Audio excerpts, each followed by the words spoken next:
Hello বন্ধুরা, কেমন আছো সবাই? আশা করি খুব খুব ভালো আছো। আমিও ভালোই আছি। ভাবলাম যে একটু বেশি করে তেল দিয়ে ডিমের তরকারি করব।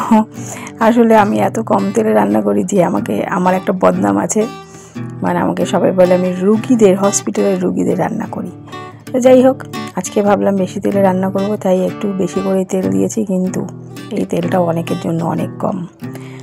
তো প্রথমে তেলের মধ্যে পেঁয়াজটাকে আবার অর্ধেক মানে 4 ভাগ করে করে কেটে তারপর সেটাকে দিলাম।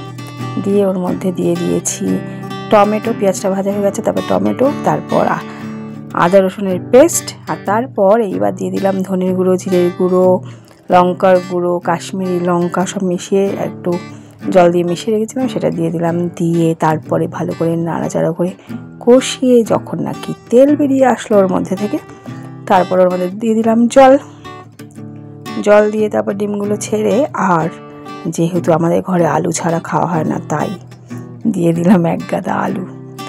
দিয়ে তারপরে ফুটিয়ে নিলাম কষা কষা তরকারি।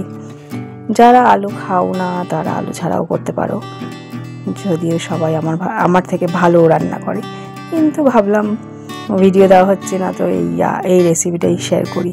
কে কীরকমভাবে ডিমের কারি করে খেতে পছন্দ করো কমেন্টে জানিও। Okay, tata, bye bye, see you, দেখা হচ্ছে পরের ভিডিওতে।